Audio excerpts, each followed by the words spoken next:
you can get there from here. It takes owning that dream, though, Yes. and learning what it is to go from just survival mode to thrive. We had Adam Funk in earlier with Savings Coach.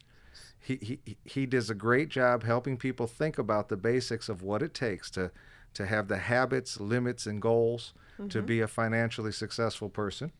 We talked with Tim Pascarella of Team Pascarella, powered by Ross Mortgage, at great opportunities to have investment and equity in your home so that prepares your future. Yeah. And even these great products of renovation loans that can be had at really great rates with allow you cash flow for your situation. You can be building towards retirement or saving for money for your kids to go to college.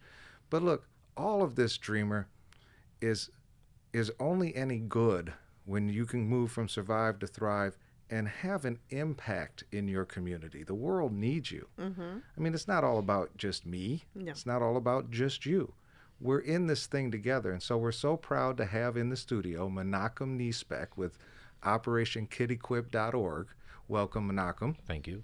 You were talking to us about the importance of literacy in young people. I know you're doing a lot to help kids in underprivileged situations, poverty situations, to get some tools in their, belt there to be able to be successful. And literacy is such a huge indicator of a future, isn't it? Literacy is very important. And when we look at our MEEP scores in Michigan, which is our standardized testing, Yeah. We've seen a decline in third grade reading levels, for the past 2 years. Yeah, at least. another decline, right?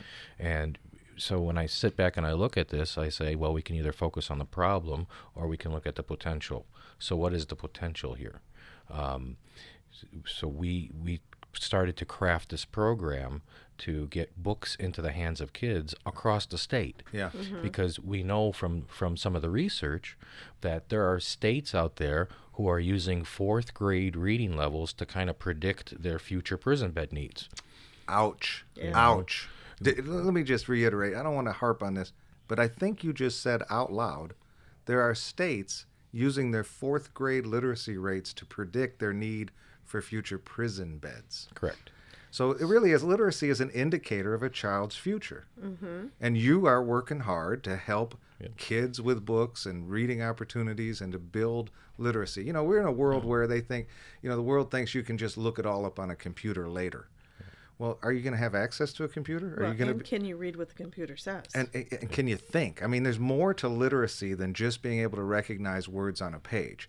It really trains the human brain to think. I teach at the college in the philosophy department part-time for my mental health. I tell people, Menachem, I do this for my mental health. I'd go crazy if I couldn't spend time with some students. And the ability to think is so tied to literacy, isn't it? Yes, it is. And we know, on the more positive research note, that if we can get kids to a ninth grade reading level, there's some research that says that you could pretty much guarantee that they're going to graduate from high school. But looking at where the breakdown, if you will, is, we're finding it in early childhood, And so we said, what can we do? Yeah. And so we took our book program. We also looked at the demographics of